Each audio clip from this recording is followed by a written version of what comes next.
Let's call Paul. Gonna call Paul. Getting ready to call Paul. Gonna call Paul. Gonna call Paul. Better call Paul. That'd be a good show. Just gonna keep saying words. Good evening, Drew. Hey, how are you? I'm spectacular. How are you doing? Oh, buddy, I'm so exhausted. Yeah, I imagine getting your yeah, getting the house ready and moving and stuff is a lot of work. Yeah. Well, I mean, we've been moved in for like 2 weeks now, and it's just still getting used to stuff. And I was off that week that we moved, and I'm back working, and I've been having some contractors over to the new house to do some stuff. We've had to do some things at the old house. Yeah, the fun never ends, man. I really think that as long as I can make it through August with just a shred of my sanity intact, I Yeah. will I will feel a lot better about things. But it has been very challenging. I mean, I think I mentioned on the last podcast we recorded that we were in contract on our old house, and that is true. Mm-hmm. Um, or not we, but the potential buyers had it inspected. There were a few little surprises that crept up on that. Things that when I had my old house inspected did not come up. So I wasn't really quite prepared for that. And that caused me a great deal of stress. I'm not really sure it was warranted stress or not, but we're working through it. Everything is still good. It's just, just got to get this stuff done and we'll see what happens. Yeah, for sure. Yep. And uh, I'll talk about, so, Just get into it. Just get into it. okay. All right. All right. So I had two major contractors out here this week to the new house. One was something that was a result of something that was part of a home inspection on the new house, and one was a nice to have. And Paul, I'm gonna need your help I'm here. because I am I am how do I say this? I am unhappy with one of the projects that was done this week, Okay. and I'm not sure what I should do next. So let me lay it out for you. So the first thing is, oh, okay, all right. Oh God, this I can't help but laugh. I really can't help but laugh about it. I think that on the last podcast that I mentioned about what's going on with my water meter in You the house. did. You did. Okay. Yes. Yes. All right, quickly recap. Um, I have an irrigation system. It has a sewer deduct meter. That meter was leaking. I had to have someone come and replace that. That is done.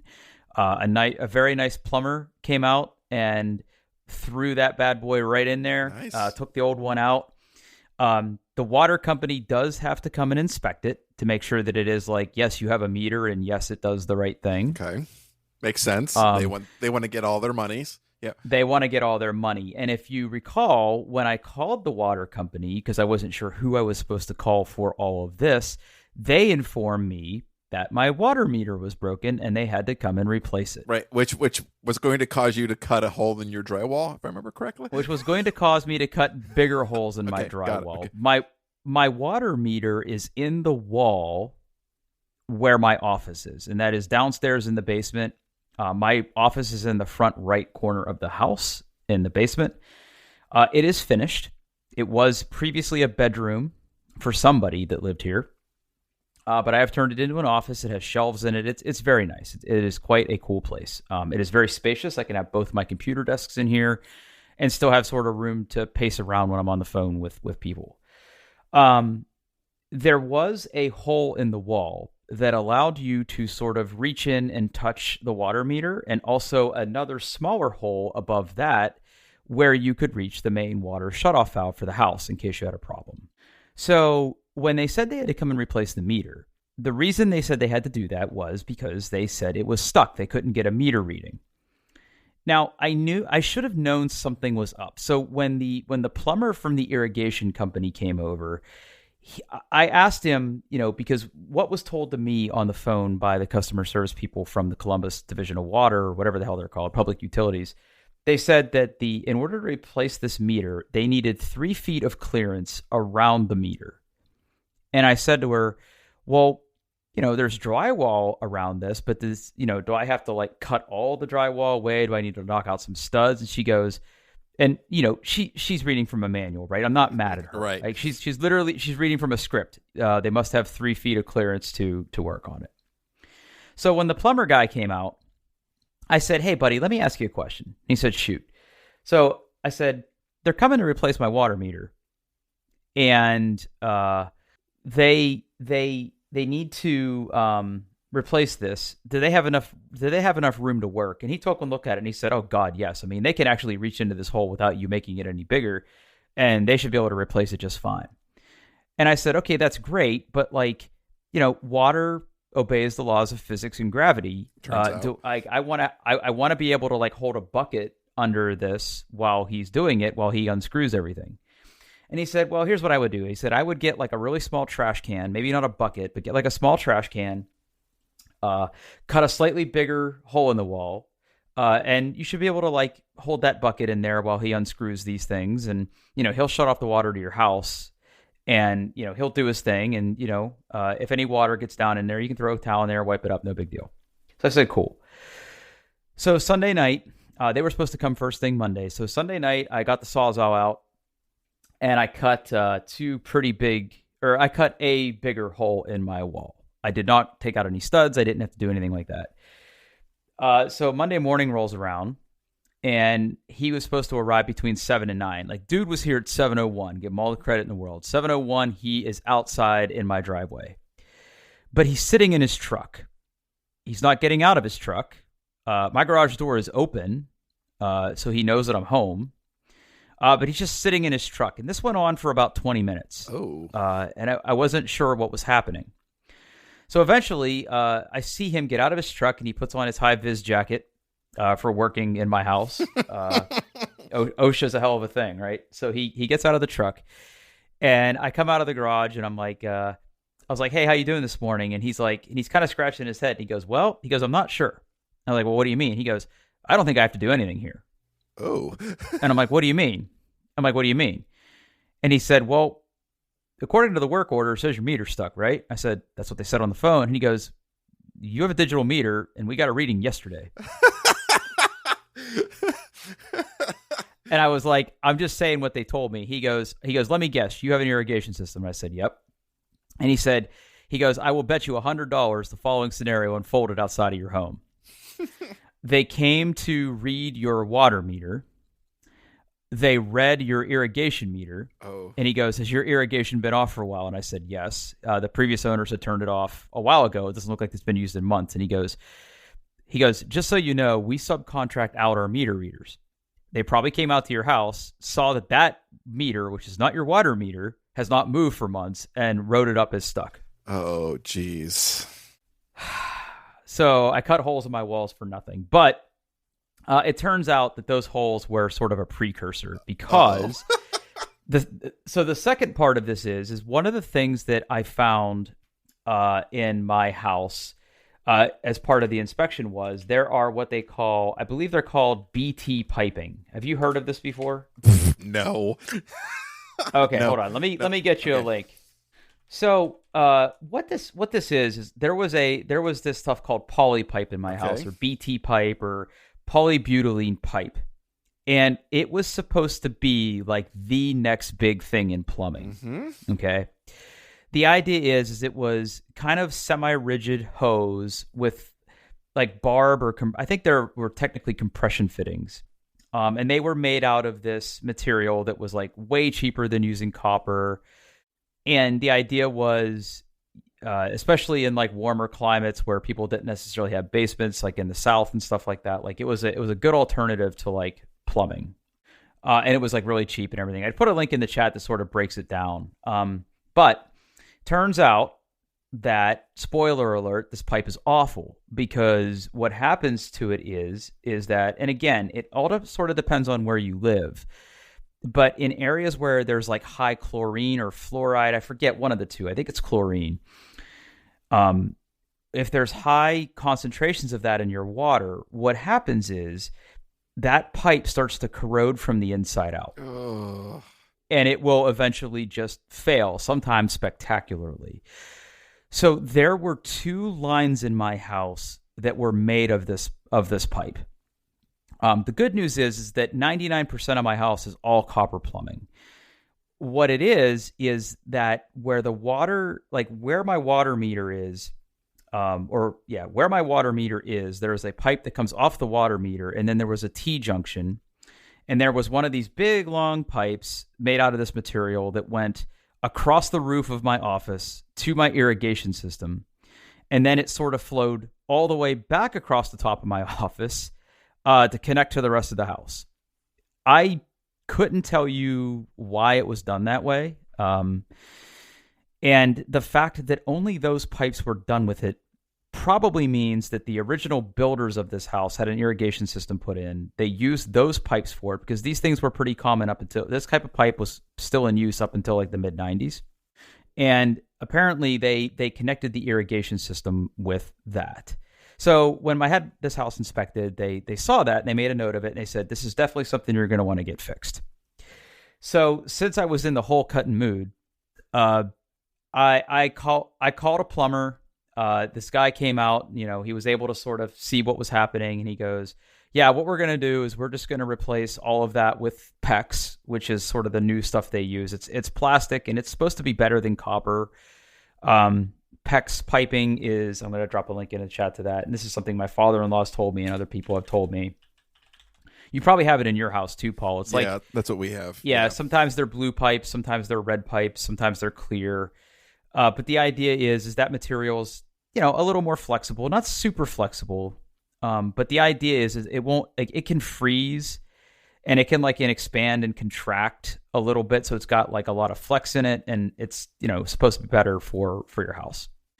So they were going to replace it with that. They gave me a quote. It wasn't cheap to rip that stuff out of there. But the problem is that because all of this stuff sort of happened in this one corner of my office, the plumber came out and he did a good job. He did a good job. I'm not upset with the work that he did. But he did have to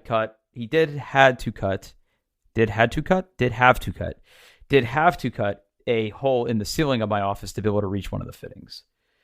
So there are now 3 holes in my office that I have to patch. I'm probably just going to buy like a large door to put over the bigger holes for like where the water valve is. And I just need to patch the hole in the ceiling. But it was pretty cool to watch him work. It turns out that he did not have to replace it with PEX. He spent like the better part of an hour asking me why it was plumbed this way, and I said, and I kept saying, I just moved here, but he kept asking me why it was plumbed this way, and I didn't have any answers. So what he ended up doing is he ended up tapping into a copper pipe closer to where the irrigation system is, and not run any pipes across the ceiling of my office. So win-win. But I was really kind of freaked out about it just because I didn't want like one day to come home and like find all of my computers like covered in water. Yeah, that's less than ideal. Yeah. Yeah, I learned my lessons about computer and water in previous podcasts, so I don't want any more water near my computer. So yeah, and then so the other thing that I had done, and this was just finished today, is I had an electrician come out because I needed my security cameras wired up. Right. To jump towards the end of the story here, I won't bore you with all the details, but they managed to run all the lines for the security cameras. It's actually a really cool system. I only have got to spend about the past 20 minutes like configuring it, so I'm not ready for a review yet. So in the next podcast, I will talk more about the security cameras, but so far I am very impressed. Nice. Excellent. I'm very impressed so far. Yeah, it's very, very cool stuff. It's got a really unique you know what? I'm not even going to get into it because I'll spend 30 minutes talking about that. No, we're not going to do that. Well, here's where I need your help, okay, Paul. I'm here. So when they came out to give me an estimate for the work, I have 3 cameras. One is outside my garage, mounted like kind of high up on the garage side. One is on my front porch, sort of facing my front door and walkway, and one is on like back on my back porch, like deck area, so it kind of sees the backyard and like the doors leading into my house from the back. Really good coverage. The cameras see, like, they're very well positioned. I'm very happy with their positions. But the camera mounted to my garage, I had assumed in talking to the estimator that they were going to drill a hole in the side of my garage and sort of run those cables into the garage and then down to the basement and then over to where I needed them run. Makes sense. Yeah. But what he ended up doing instead is he put a large piece of conduit pipe like in the corner of where these two walls meet outside of the house and then down into my foundation and then in. And I don't like that. I don't see why he couldn't have drilled a hole. And like, I asked him about it and like, look, he did a really good job with everything else. And I had him install some smart switches and some other stuff. And like, he did a good job, right? I'm not going to bust this guy's balls. Like, he's just here filling an order, right? Mm-hmm. But at the same time, like, I'm really not happy with kind of how this looks. And I don't know, Paul, like, what would you do here? Like, how would you me personally voice your displeasure? Yeah. I would just shut up and take it. That's what I would do, because that's kind of what I did. Yeah. And that's kind of what I did. This man was much bigger than me, and I didn't like want to argue with him while he was still doing the work. Yeah. I like, oh, that's what we're doing. And then that would be the end of it. Then I would complain to you on the podcast. Yeah. Okay, so I'm not alone. No, in this. no, absolutely okay, not. well, that's good. Absolutely not. Good to know. No. I would just assume that I'm the idiot for thinking that it would work a particular way, and obviously I don't know what I'm talking about.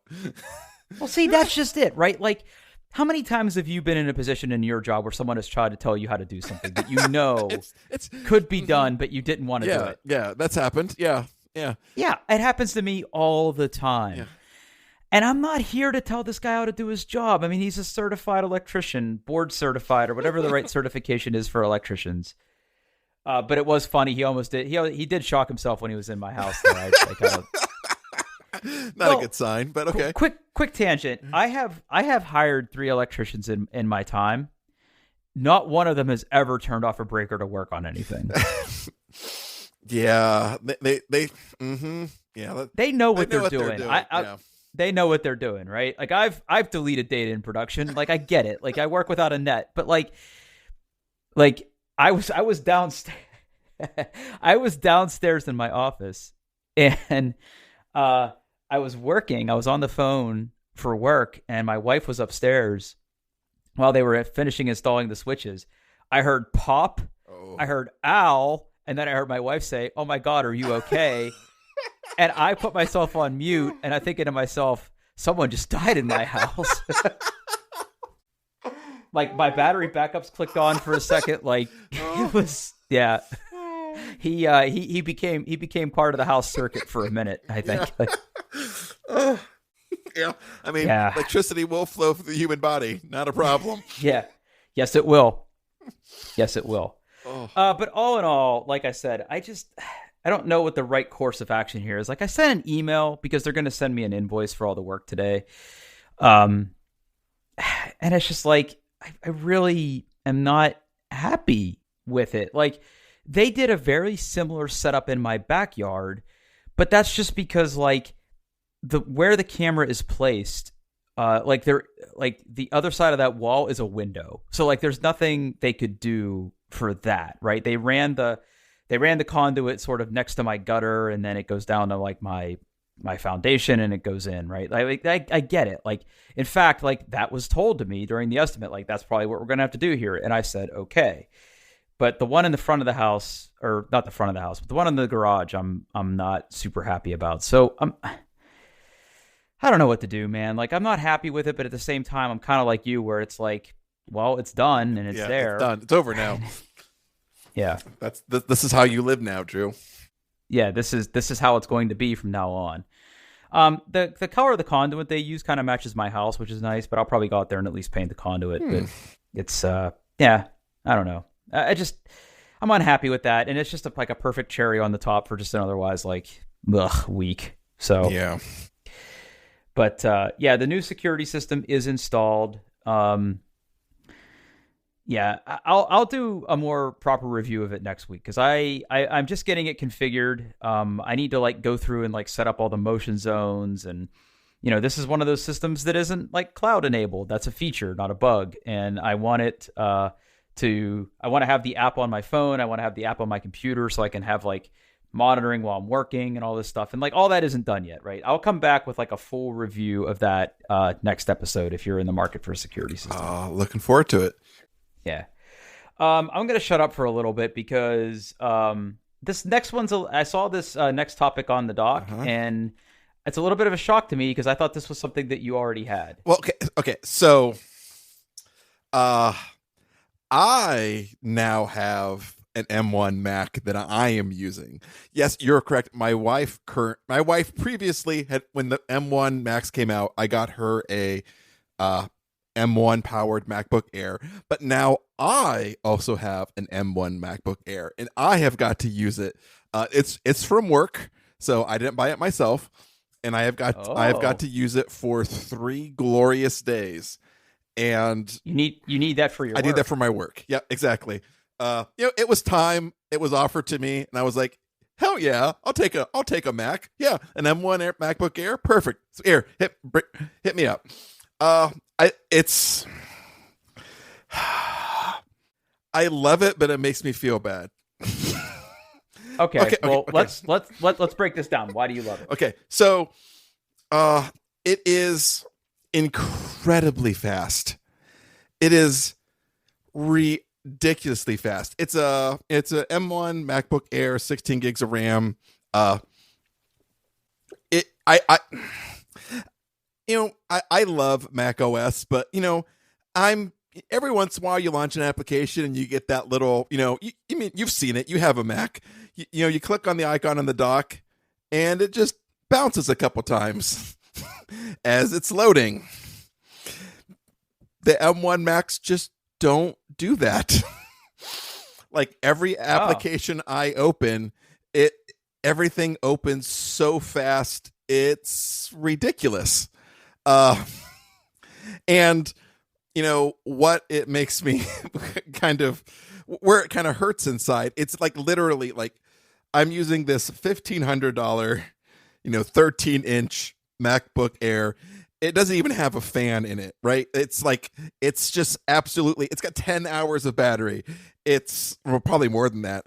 It sips power. It's ridiculous. And it is comically faster than like my $4,000 MacBook Pro that I'm currently recording on right now. It just hurts a little bit. It's like, wow, like Intel just doesn't get it, I guess. Yeah, it's incredible. It's incredible. Oh, and here's the kicker.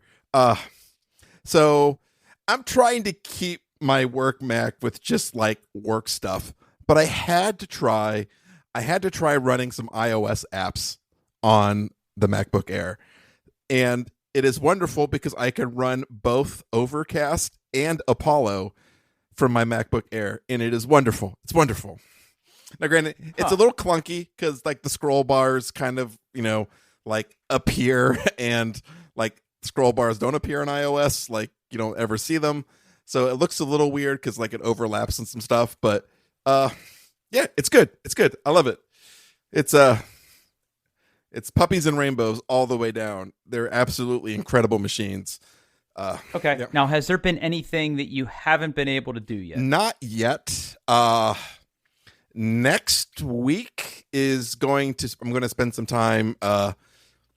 We have at work we use a Docker image that has like all of our like tools on it, so we don't have to like deal with tool versions and stuff like that. Everyone's on the same version, and I'm gonna try to get that running. I've done all of my homework on Docker on N1 Max, so I know how to I know that like they recommend to use like most, like I think the images we have ARM versions, and I should be fine. I know how to pull the fail safe and force it into running Intel emulation. So we'll see how that goes. But no, like so far everything's been great. And honestly, I've been really impressed with like how much software out there has been ported to the Apple ARM chips.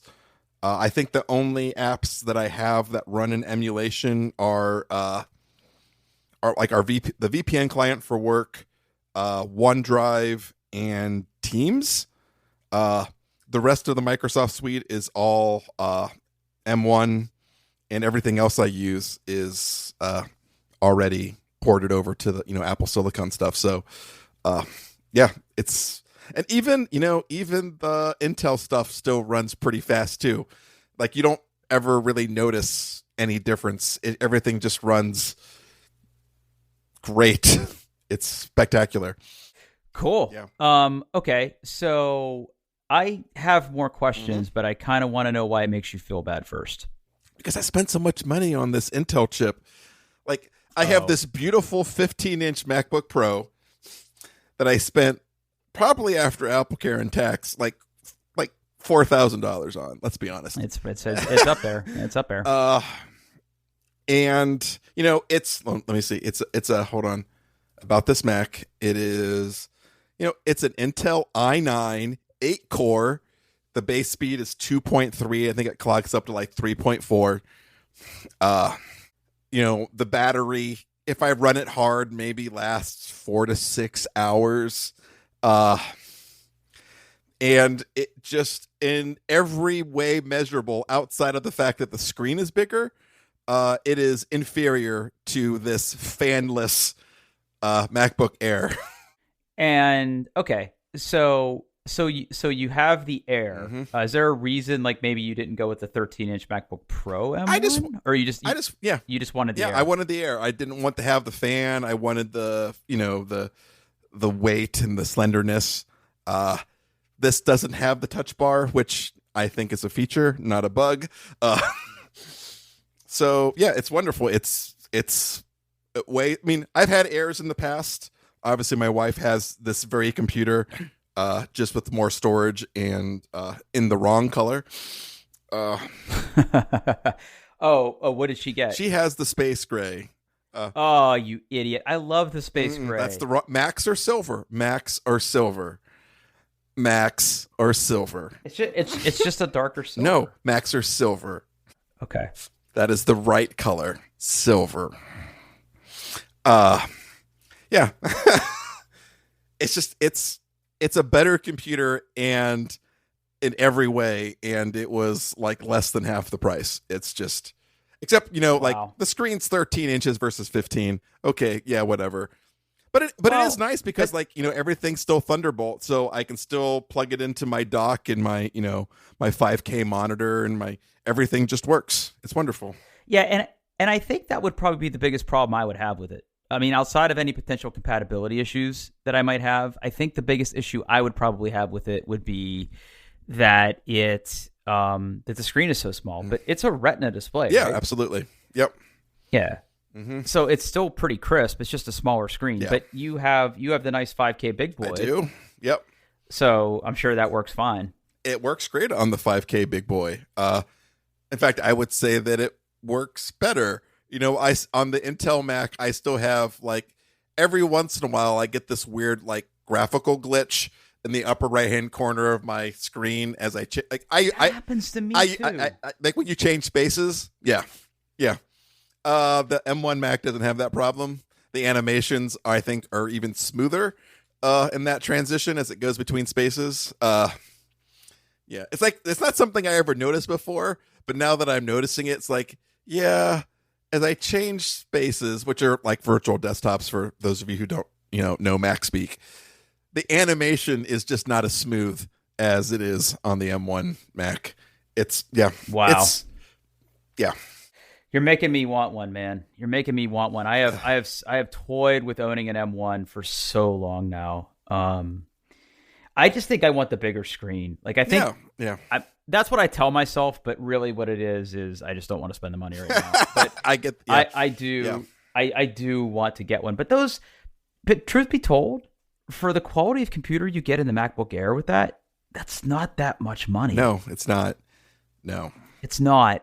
It's really not, and it's very compelling. And like I just think about like this is like it's really hitting home. Like this is Apple's first Mac chip, their first one. Yeah, got it in one. They're only going to get better from here. Yeah, and they did pretty good. Pretty good. Oh yeah, man, I want one so bad. Now, which processor did you get? It's hold on. Let me tell you exactly what's on there. Let's see. All the choices you can make. It's hold on. So it is come on. Because isn't there like a 6-core and an 8-core? Yeah, there's that's the GPU. They have a 7-core GPU and an 8-core GPU. I have the 8-core so it's M1 8-core CPU, 8-core GPU, 16 gigs of RAM and 512 gigs of storage because I don't need that much storage for work stuff. I probably could have got away with 256, but I won't tell anybody. Don't tell anybody. Yeah, I'm actually. I think I'm going to be due for a hardware replenishment from my employer this year, but I don't think I will have that option for an Apple device. I will probably be stuck with the brand that I work for's version of that. Yeah, and yeah. I mean, I get that. If I was doing more quote unquote real work, I probably would, ask for a different machine than what I'm using now. But, yeah, but what would real work be for you though? It would be probably writing JavaScript. Yeah. Or writing PowerShell. PowerShell, right? Yeah, well, yeah. PowerShell core thing. Yeah, that's a thing. But for like, I mean, it's funny, just the simple things of like the Word documents that I've been working on recently, or the PowerPoint presentations. They open so much faster. So much faster. Tell me that. Don't tell me that. Please don't tell me it's that. It's like you click on the icon and it's like it's waiting for you. It's like you can't move the mouse fast enough to click on the next thing. It's already there. It's just boom. And like the whole Office suite's already, M1 optimized, so it just Apple Silicon optimized, so it's crazy fast. It's Outlook just Outlook sings. Searches are fast. Everything is it's wonderful. It's wonderful. Man, highly recommended. You're making me want one, man. I'm probably not going to buy another computer right now, but like, man, it really makes me want to replace or get like an M1, like one of those new iMacs for like my personal computer. But I got to see the colors for the iMacs in person recently, and they are spectacular. Yes, my daughter is going to get a iPad Air for her birthday. She knows this. It's not a surprise, but she wanted to see the colors for the different iPads in person, and the only place you really can do that is at the Apple Store. So a couple weeks ago, we drove out to the Apple Store so she could pick her color iPad for her birthday at the end of the month, and I just spent some time looking at the iMacs because they're pretty. Yeah, and I'm glad we're having this discussion tonight because there is a fan of our show, friend of the show, Eric Darling, has been pestering me about what Mac he should buy. And he just bought an iPad Pro, I think, and he bought the keyboard. And I think he's starting to like it, but I think he still wants to get a Mac. It's funny because I keep trying to tell him that you're sort of spoiled for choice. Like you really can't make a bad choice. You can't. Yeah, I would just like honestly. Like if I was going to tell someone to buy a computer today, I'd give them two choices. You want a laptop? Buy the M1 MacBook Air. If you want a desktop, buy the iMac. Boom, done. That's it. Done. There it is. I mean, they have the same guts internally. It's just whether you want the built-in display. And I mean, see, you're gonna make me do it. You're gonna make me do it. Microcenter.com. All right, hold on a second. Apple. I mean, that's. Yeah, yes, Apple stuff is more expensive, blah, blah, blah. But, like, I think a lot of the comparisons of people are like, well, you can get a a laptop that's 4 times as powerful for half the cost. And it's like, well, it's made out of plastic, and that's a 1080p screen. Yep. And you're enjoy your bloatware. Exactly. Like the displays on Apple stuff they're just absolutely phenomenal, and that's what you're looking at most of the time at it. On your computer is the display. So, yeah, get something nice. Yeah. I mean, those are the two things I would buy. I mean, just the orange. Yeah, it looks like honestly, all the colors look great, but like the orange, the yellow, and the blue are absolute standouts. Like they are just phenomenal. Just what about the purple? You didn't like the purple? It's good, but like the purple is nice, but like when you're looking at like how it works, like because it's the bright color on the back and the pastels on the front. Yeah. I think just the whole appearance, the keyboard, the mouse, like when you get all that together, I think the blue, the yellow, and the orange are the best. But do whatever color you want. But I mean, it's really worth driving out to the Apple Store and looking at them to see them in person. They're so good. But I need you to tell me. I need you to tell me I did good. I need you to tell me I'm a good boy. You're a good boy. Okay. Just tell me I'm a good boy. You're a good boy. I want to do things that make Paul think I'm a good boy, and I don't want to get a color you don't like. There is only, if you're buying an iMac, there is only one wrong color. And that's the silver. Don't buy the silver. Don't buy the silver. Get a color. If you get a color, you're in good shape. I mean, if I was going to do it, I would probably buy the yellow. That's the color I would buy. I'm just worried about like filth showing up on it. Because it's plastic, right? No, well, the bezels are, but the rest of it's aluminum. Yeah, I'm just worried about filth showing up on it. I kind of like darker colors to keep like my spittle and sneezes and all that other stuff like a little more hidden. I don't know. I mean, I could probably just try covering my mouth when I sneeze, but like I don't. Yeah, or just turn your head to the right. I don't know. Yeah, that's an option right. too. That's probably the right answer. Yeah, I'm looking at Micro Center right now, and they have. It looks like they have all. Yeah, they have all 3 Mac Minis in stock right now. They have, because I really think I would enjoy a Mini. Okay, but they have a 16 gig of RAM one. You said you got 16 gigs of RAM, didn't you? Yeah, I would recommend. I mean, it's still Mac OS. Get 16 gigs of RAM. Just do it. Spend the money. Yeah, you can't upgrade it later. Just commit. I know. Yeah, let's see what MacBook Airs they have in stock right now on this Thursday night. If the website loads, no, maybe MacBook Air, please. Now, it's not going to load. The only real downside of the MacBook Air is it only has 2 ports. So yeah, but again, if I'm using it docked, I'm using a Magic Keyboard and a Magic Mouse. Yep, there you go. Yeah. All right, MacBook Air looks like they have quite a few in stock. 13 MacBook Air M1 late 2020, Space Gray, Apple M1, 16 gig of RAM, 7-core GPU. It's $1,000. Yeah. Yeah, I mean that's a hell of a deal, man. It is. Wow. Yeah. Man, I gotta close this tab. You just bought a house, Drew. I just bought a house. I just spent a lot on contractors. I can't right now. I can't do it because I have a new thing I want to buy. Okay. I have a new thing I want to buy. Okay. I looked at this link earlier and I'm all kinds of confused. Okay. You're all kinds of confused. Okay. Let me set the stage for you. I use my calculator at least once a day. Really? Whether it's just for doing math that I don't want to do in my head, or if I'm actually trying to validate things. I have been doing a lot of data engineering and a lot of really rudimentary statistical analysis.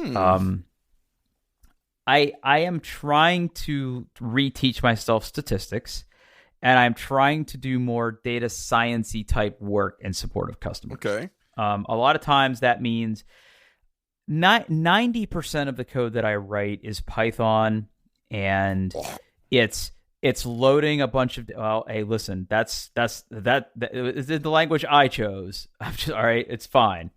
It's fine. It could be that or Java. Take your pick.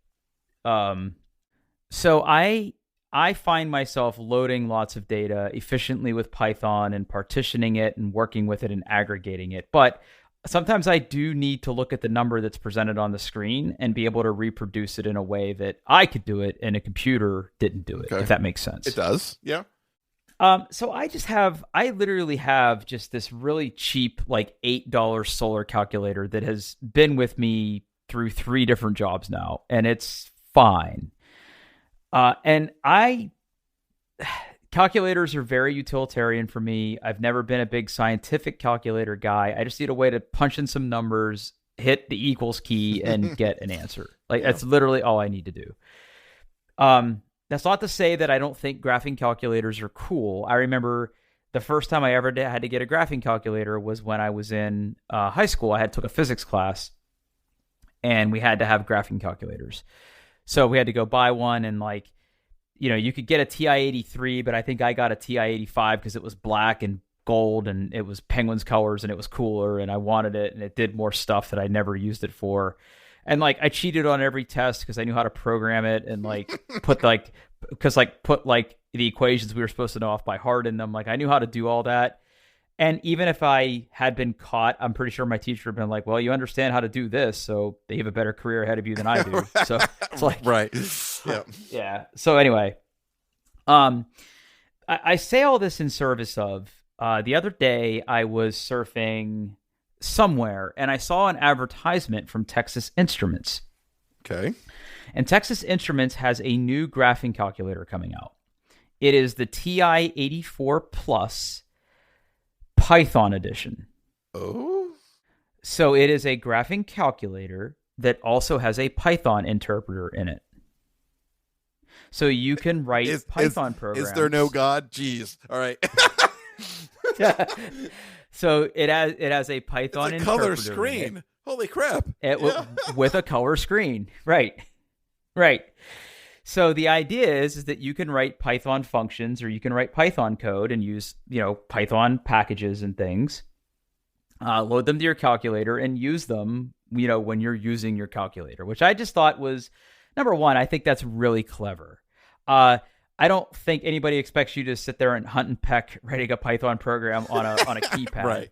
You're loading those scripts from somewhere else and running them. Right. Yeah, but at the same time, if I'm doing statistical analysis or I'm working on data science, wouldn't it be cool if I could write a Python function that would be portable that I could then use to check my work or prototype on my calculator or whatever? These are all things that I probably will never use the calculator for. Right. I'm just saying. Right.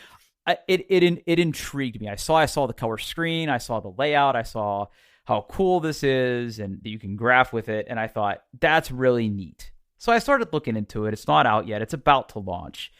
I thought maybe I could cajole my wife into getting it because she's an educator, but apparently you can only get a discount if you're a high school teacher. Yeah. Yeah, so that's not in the cards for me. But as I was sort of researching this, I did stumble across a Reddit thread that was discussing graphing calculators.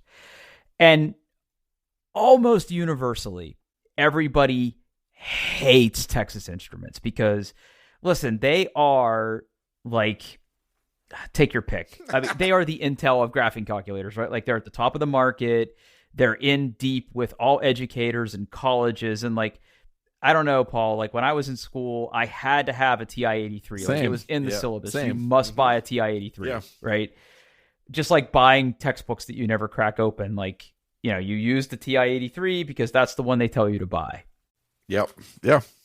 So everybody who is in the calculator scene, if that's a thing, I guess hates Texas Instruments. And I get it. There is a tax on Texas Instruments stuff because they know people are going to buy it and they're making money hand over fist. But in reading the thread, I got turned on to other graphing calculator companies. And the one that everybody seems to really like is this one called NumWorks. NumWorks makes a graphing calculator that is designed to sort of compete against the TI-83. And sort of turns out that NumWorks did Python on a graphing calculator before Texas Instruments did. Oh, I see that. Yes. Yeah. And what's really cool about this is it is a $99, I think. Hold on. Was it $199? Yeah, it is $99. Yeah. It is $99 compared to the $200 or $300 that the Texas Instrument will be. And if you sort of read through this, right, like they hit all the high notes. They say that it is certified for use in the ACT and SAT exams. It does literally everything that you want a graphing calculator to do. I think at one point it was built on top of open source. I don't think that's the case anymore. But what's really cool is like if you want to see how the features and screens and how it works, there's a full online emulator. So if you click try it, like you literally get the calculator interface and you can get in there and plug and play around. And it's white. It is. And it looks really nice. And I kind of want one. Huh. I just think it's a cool looking thing. That's pretty cool. It's extremely cool. So I'm on the fence about this, but like if you start clicking through it, right, like you can go in and like you could kind of scroll down and like there's the whole Python section in there, right? And there's already some applications, like there's a Python shell built into it, but there's like one called squares.py, and if you click on it, you can see the code. And then it shows you like, you know, it's like it's they wrote something to do squares, yeah, right? So it's like it's interesting. It's like you can see the code, and you know you load that to your calculator, and it's pretty cool. I don't know, and it's nice and thin. I don't think it has a case or anything. Maybe it does. I don't know. I just graphed a function. Yeah, pretty cool, right? Yeah. Only it's less than a half-inch thick. It's got a nice tactile keyboard on it. Yeah. It's actually got a really crisp color display. It's got 20 hours of battery life, weighs 6 ounces. It's got like, you know, all the colors you could ask for. So yeah, I'm sort of glad I stumbled upon this because this might be like the one thing that I like ask for Christmas. That's pretty cool. Yeah. Yeah. Anyway, I thought it was really cool. But like, and then if like, you know, it's totally certified for use and everything, and educators can get a pretty hefty discount on it. You know, if you're looking to buy some for your classroom, but yeah, it looks pretty cool. 1-year warranty on it though. I think that's the only thing that kind of sucks. Yeah. Yeah, but it's only for $100. I mean, yeah. Yeah. Right. That's kind of how I feel. Yeah. So anyway, I wanted to share that because I just thought that was a really unique kind of find. I could have used this last year. Hold on. There we go. Okay, I went into full screen mode. That was wrong. Okay, Yep. Okay, I'm back. I'm better now. Oh, I went into full screen mode again. Crap. Okay, close the tab. Closing the tab. I could have used this last year when I was helping Zachary with math. Yeah, and what I wonder is like, you know, if you know when the kids go off to college and they need a calculator, like, I don't know, what would be the harm in trying this? And there was another brand that I sort of clicked through, but I wasn't as impressed with this. I mean, I think the fact that it's a nice crisp display, it's color, it's kind of light, it doesn't overwhelm you with buttons. I mean, all the main scientific buttons are there, right? You need logs, it's got logs, and it's like right. You click that, and yeah, rechargeable battery. Yeah. Ooh, USB micro B. Well, nobody's perfect, Paul. They could have picked USB-C for that. Maybe the next version. Still, that's pretty cool. Did I tell you my car is all USB-C? I think you did. Yeah. That's crazy. It's really starting to catch on. Mm-hmm. Yeah. Well, I know that you have obligations here, so what do you say we wrap this one up? Yeah, let's wrap it up. As always, you can find us on the internet at doingtheirbest.com. You can find us on Twitter at doingbestpod. And I'm on Twitter at Paul Baylor. And where can we find you, Drew?